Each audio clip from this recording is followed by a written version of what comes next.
Let's talk about Near protocol. Near is sitting at $5.1 right now, 5.17. And I don't think I've covered any near future, but I do think that near's end is pretty near. Just joking. Let's see. Thank God I got scared that I've near is such a common word that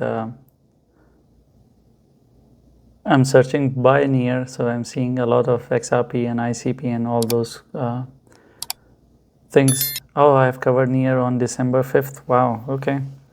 Support at $6, resistance is at 8.5, direction unclear. Okay, so at that time it was a structure like this. It had a support at $6, so $6 was this green support area. It had created one top and it was trying to do make it till you fake, or fake it till you make it, but it ended up dropping, and I think it did deliver on this double top. That's why we are sitting where we are sitting today. Anyway, now let's look at it on 4 hours. If you look at it, the structure looks exactly like Ethereum. This is I called it a squashed frog. It's no different than Ethereum, so it's not clear from the structure's perspective. So I'm going to basically rely on the support and resistance for Near. I wouldn't be able to rely on the structure, but we do see something different on a daily. When we look at on a daily structure, we have a bit more clarity on it, and I'll offer you that. So on a daily, if you look at it on 4.9, we have a neckline, and some can argue that this is not an actual head and shoulder, but I would still fight for it, that this is one shoulder, this is the head, this is another shoulder, and the neckline is at $4.9. It's sitting at 5.1, so it's not that far. If Near goes below $4.9 for more than 2 days, you have to you need to assume that it is going to start the downward journey.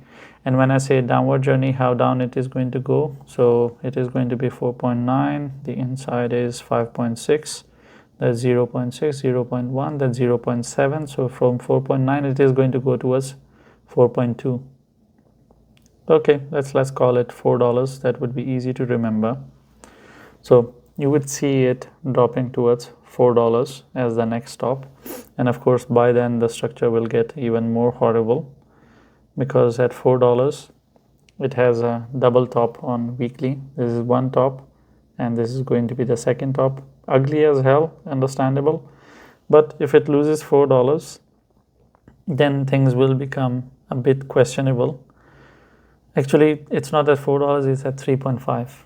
It's at 3.5. If it loses 3.5 for more than 2 weeks, you have to assume that, okay, Near is going to go down towards $1.97 is going to deliver on this double top. It can go as low as possible, but let's not get that dramatic this early. We need to assume that as long as $4.9 holds, we are on a upward journey. Now let's talk about the positive side, because it is holding its area. So let's talk about what can happen from goods perspective. The first area is of course $6. The reason for that is simple. This was the support on 5th of December, whatever date I mentioned. Again, we will be using that green line, and we have a one bottom, and if it goes towards $6, this will become a second bottom. Then this would be the neckline of a big ass double bottom, and the deliverance on this thing can push this thing up all the way. So it's $6, this is $5, $1. It can easily send it towards $7. So if it breaks $6 for more than 8 hours, we would assume the $7 journey has started. All this can happen if 4.9 holds. If you lose 4.9, then you need to consider the downward story. As long as 4.9 is holding, we would stick to the upward story, which tells us that we are going towards $6, and that that has been historical area of support. Now it has turned into resistance. I'm not going to explain the support and resistance. Thank you for watching the video. If you have any questions or I have touched on a topic and you expect me to explain a bit more, I'll try my best to explain that to you in the comments. Leave a comment, and I'm not going to tell you to like and subscribe, because if you're not interacting with the video, or if you're not subscribed, you're not going to see all the 10 videos that I make every day. You're going to miss out on it, and I think you are educated enough to understand what to subscribe and what not to, because if you want to miss out on it, then why not? It's for your own good, and you should know better what is good for you.